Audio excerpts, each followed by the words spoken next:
Здравейте на всички в библейското училище God's Life, Божията любов. Ваканцията свърши. Дойде нейният край. Надявам се си починали добре, братя и сестри. Надявам се, отдъхнали сте, отпочинали сте в присъствието на Господа. Ходили сте на почивка, ходили сте на море, най-вероятно на планина, на Балкан. Кой където е отишъл, кой където Бог го е завел, според неговите възможности. Но ето дойде времето да започнем новата учебна година. Новата учебна година 2023-2024. Днеска, на 5 септември, е нашият първи учебен ден. Продължаваме с изучаването на предметът Обзор на Нов Завет. Последният урок, който взехме, беше урок номер 21. Христологични Павлови послания Филипяни. Христологични Павлови послания Филипяни. Това беше последният урок за краят на миналата учебна година 2022-2023, която вече е в историята, в битието, а днеска започваме новата такава. Първият урок за тази година ще бъде под номер 22. Еклесиологични Павлови послания. Еклесиологични Павлови послания, може да си отбележите урок номер 22. Но преди да започнем диктовката, искам да кажа няколко думи. Надявам се да сте видяли и да сте гледали видеоклипчетата, които качих за водните кръщения. Качих 4 видеоклипчета за водните кръщения през 2020, 2021, 2022 и последното 2023, което си е видео. Първите 3 видеоклипчета са пак видеоклипчета, но те са на базата на фотоси, на фотоснимки, на фотоалбуми. Тогава така сме заснемали водните кръщения, така съм ги сформирал. Качих тези видеоклипчета, за да не можат библейските ученици да скучаят, онези, които са посещавали редовно библейското училище през ваканцията, които са искали, все пак да не стоят така, да бездействат, от гледната точка на това, че когато имат свободно време, могат да си влезнат в библейското училище. То беше постоянно отворено през всичките тези 3 месеца на лятната ваканция, онлайн отворено. Който е искал, е възможно да си прегледа лекциите, да си прегледа уроците и затова реших тези видеоклипчета да ги пусна, така да има разнообразие, да се види как и по какъв начин братята и сестрите от Евангелска църква, Евангелска 50-на църква, град Плевен, през годините, последните 4 години са взимали водни кръщения. Надявам се да са ви харесали. Ако сте ги гледали, ако не сте ги гледали, те са все още там. Намират се даже и в плейлиста Водно кръщение. Новия плейлист, който вече е създаден в библейското училище. Водно кръщение там ще се помещават абсолютно всички видеоклипчета с водните кръщения, които са отразени независимо от коя църква и в кой регион на държавата или извън държавата. Това като кратко съобщение искам да го направя преди да започнем урока. Ваканцията свърши, както казахме, ние продължаваме с еклесиологични Павлови послания. Между другото, върху тези послания ще има тест. Той ще бъде последният тест за предметът обзор на Нов Завет, тест номер 5. Но това като приключим, когато вземем всичките уроци, ще има тест в края на последният урок, който е в еклесиологични Павлови послания. Там ще дам въпросите и както вие си знаете, отговорите в следваща, така да се каже, лекция, която ще бъде под формата на тест. В еклесиологични Павлови послания влизат уроците първо Тимотей, Тит и второ Тимотей. Тези 3 урока влизат в еклесиологични Павлови послания. Първо Тимотей, Тит и второ Тимотей. Сега, няколко думи за новите ученици в библейското училище, онези, които през лятната ваканция са решили да станат ученици на библейското училище и са се абонирали. Няколко думи да кажа за тях.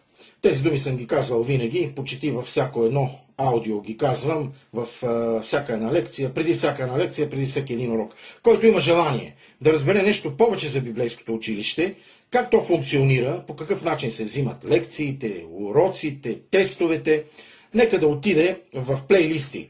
Да отиде в плейлисти и да прослуша първият урок. Или в плейлиста Стар Завет, или в плейлиста Нов Завет. Няма значение в кой плейлист влезнете. Първият урок, той е презентиращ.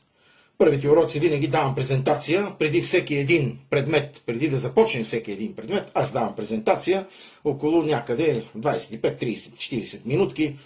Там казвам по какъв начин се взимат уроците, как се провеждат диктовките, как се провеждат тестовете, формата на тестовете и така нататък, нали, за да не губим време. Това за новите ученици, да имаме една толерантност към вас, братя и сестри, който се е записал в библейското училище за новата учебна година, 2023-2024, нека да отиде и нека да послуша в плейлистите първите аудиоклипчета. Те не са уроци, те са аудиоклипчета, презентиращи. Там се дава пълно пояснение как и по какъв начин действа училището. Сега, да преминем към урока. Ще диктувам, доколкото е възможно бавничко, все пак да влезем в график. Урок номер 22, може да си запишете. Урок номер 22. Еклесиологични Павлови послания. Урок номер 22. Еклесиологични Павлови послания. Първа римска точка. Тя е и единствена римска точка – въведение. Първа римска точка – въведение.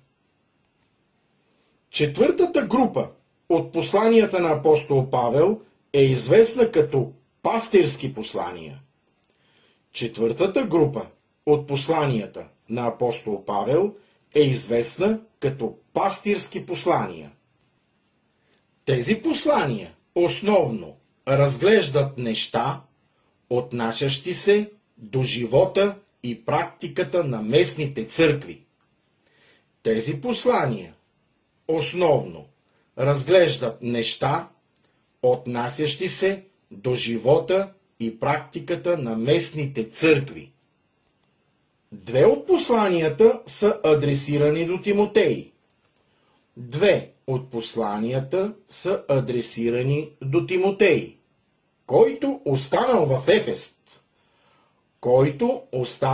Ефес. Посочка 1 Тимотей, 1 глава, 3 стих. 1 Тимотей 1:3. И едно от посланията до Тит.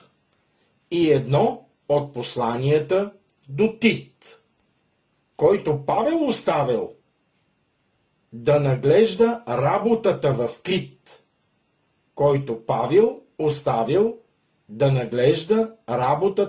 Крит. Посочка Тит, 1 глава, 5 стих. Въпреки че те са написани за отделни хора и съдържат много лични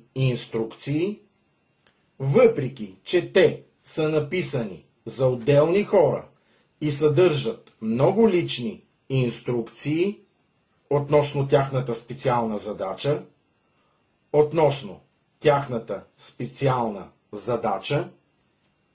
посланията са ценни за църквата като цяло. Принципният проблем относно пастирските послания е въпроса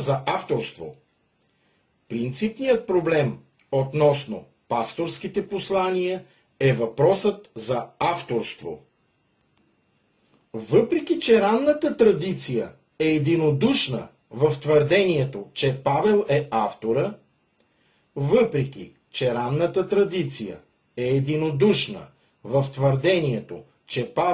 автора, и в самите послания се твърди, че са писани от апостола, че са писани от апостола, много критици оспорват авторството им. Много критици оспорват авторството им.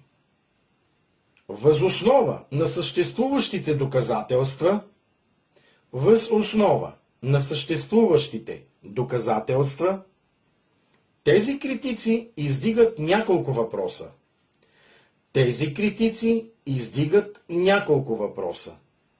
Които ще вземем под внимание. И сега вече ще запишете първа арабска точка. Лингвистика. Първа арабска точка. Лингвистика. Някои спорят, че известен брой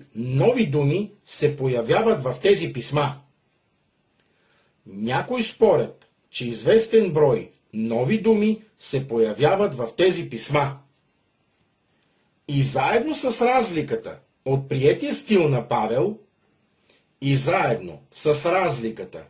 приетия стил на Павел, посланията доказват, че не са истински.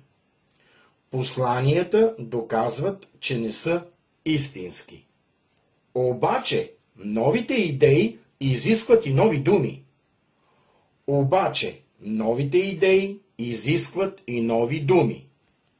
Думите в книгата зависят от материала,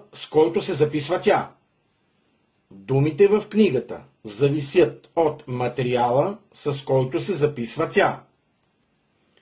Би било глупаво да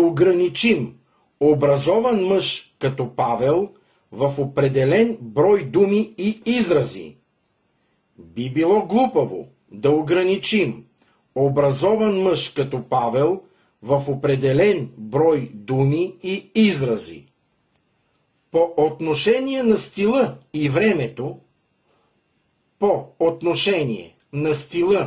времето, може да се внесе известна разлика, също както и факта,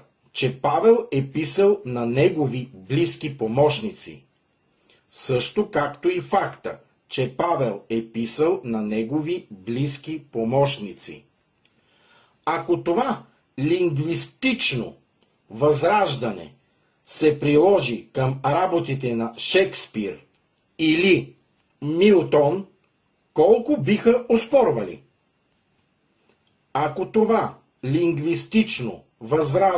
Обаче това тук е грешка. Искам да направя кратка пауза. Братя и сестри, поправете го на възражение. Това е печатна грешка. Ако това лингвистично възражение се приложи към работата на Шекспир или Милтон, колко биха оспорвали? Колко от тези критици биха оспорвали това? Ако това възражение, то пише възраждане, печатна грешка е, случват се такива неща. Ще го повторя пак. Ако това лингвистично възраждане е грешката, ако това лингвистично възражение е правилната дума, се приложи към работите на Шекспир или Милтон, колко биха оспорвали? Може да си добавите колко критици биха оспорвали това, че Павловите послания не са автентични и те не са истински. Запишете си сега втора арабска точка. Хронологически. Втора арабска точка. Хронологически. Изникнало възражение, че събитията, записани в тези послания, не се вписват в живота на Павел, така както е дадено в книгата Деяния на апостоли. Изникнало възражение, че събитията, записани в тези послания, не се вписват в живота на Павел, така както е дадено в книгата Деяния на апостоли.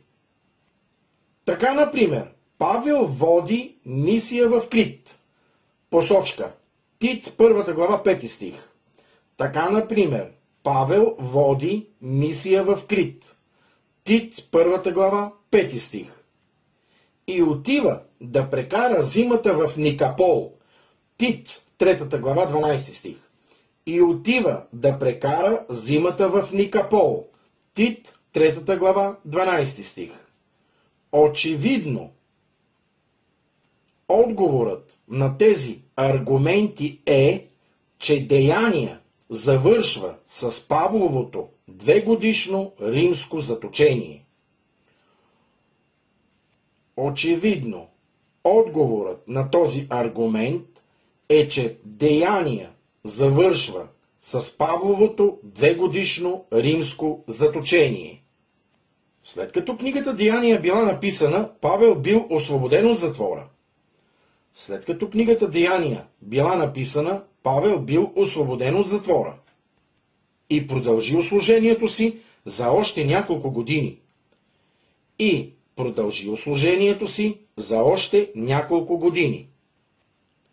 Писанията на много от ранните църковни отци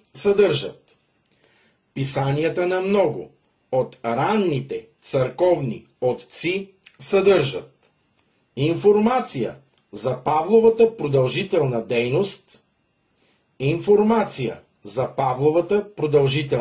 дейност и след неговото освобождаване. Трета арабска точка – доктрини. Някои критици изтъкват, че тези послания откриват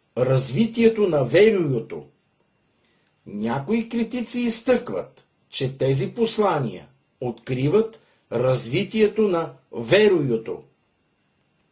Думата вяра, сложете си вяра в кавички, думата вяра не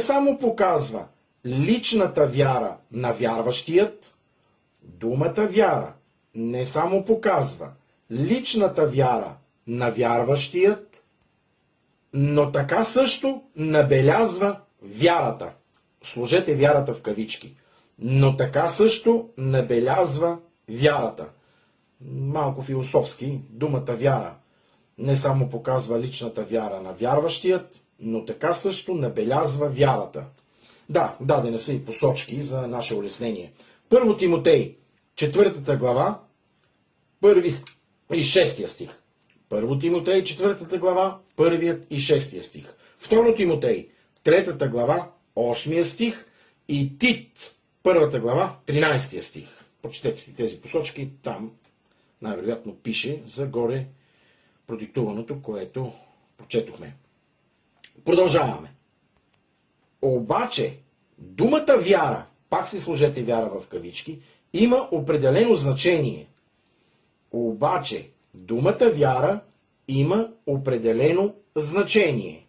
И смисъл в по-ранните послания на Павел. Посочка Галатяни, 1 глава, 23 стих, 3 глава, 23 стих и 6 глава, 10 стих. Галатяни 1.23, 3.23 и 6.10. И Филипяни, 1 глава, 25 и 27 стих. Филипяни, 1 глава, 25 и 27 стих като посочки. Тъй като Павел в пасторските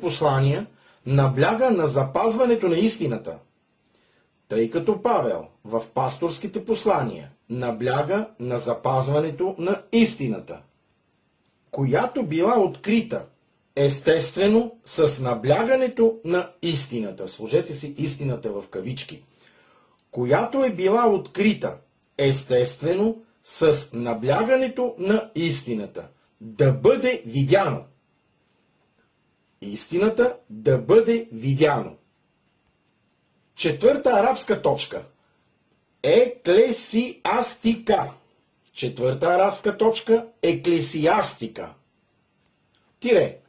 Често се спори, че организационните черти на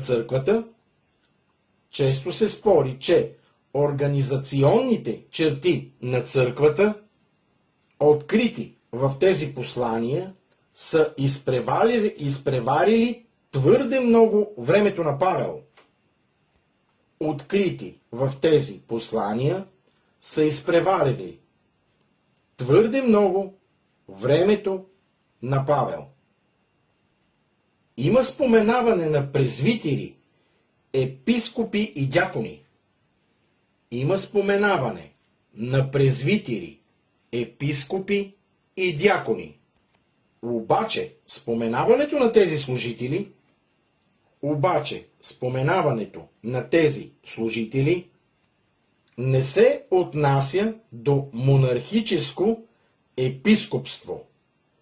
Не се отнася до монархическо епископство. По времето на първото мисионерско пътуване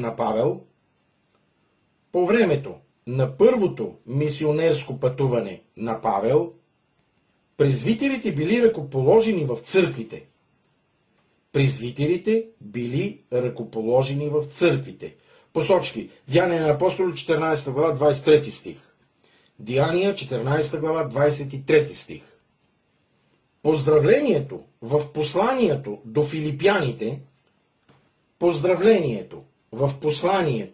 филипяните включва епископи и дякони. Посочка. Филипяни 1 глава 1 стих. Филипяни 1 глава 1 стих. Нещо повече. Изразите епископ или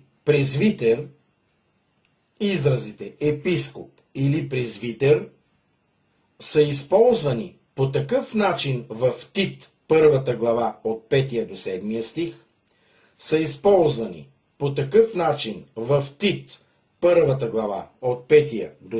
стих, че са неоспорвано взаимозаменяеми. Това не е така във II век след Христа.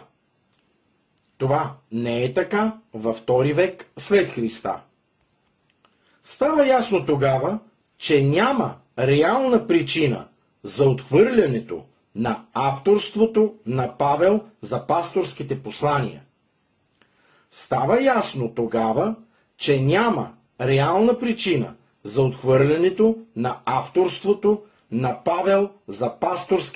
послания. И това е краят на урок номер 22. Еклесиологични Павлови послания. Това беше урок номер 22. Братя и сестри, започваме еклесиологичните Павлови послания. Това беше нещо като урок увод.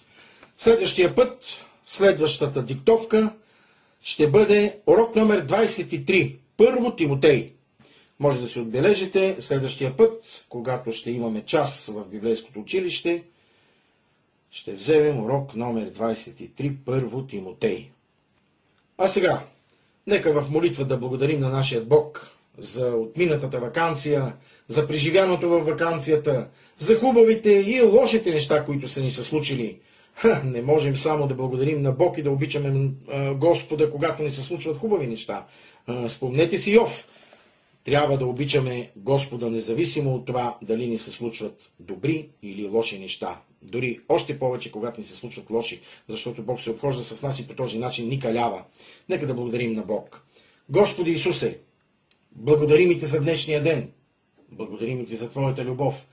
Благодарим Ти за отминатите дни на лятната ваканция. Всеки един от нас, Господи, преживя това, което Ти си вложил в сърцето му, онова, което е преживял с Теб, било то радост или не чак толкова радост. Но каквото и да сме преживели, Ти си наш Бог. Ти си с нас и в доброто, и в злото. Благодарим Ти за тази ваканция. Учебната година, Господи, започна. Новата учебна година 2023-2024 започна. Благослови учебната година, благослови училището ни, благослови учениците в нашето училище, Господи, благослови преподавателите, благослови ни, Господи, съзнание и мъдрост, да можем и ние да отидем и да научим другите човеци. Тъй си рекал Ти.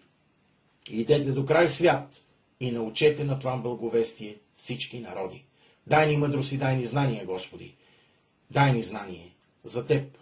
Дай ни любов. Дай ни мир. И ни дай сили да издържим всичко, което Ти би допуснал до нас. Независимо от то дали е добро, зло, лошо или хубаво. Слава да бъде на Тебе. В името на Исуса молим и ти просим. Амин. Мили мои братя и сестри, дойде време да се разделим. Първият урок за новата учебна година в нашето библейско училище 2023-2024. Първият урок, номер 22, еклесиологични Павлови послания, вече е факт. Тоест, за библейското училище той не е първи урок, под номер 22 е в предметът обзор на Нов Завет.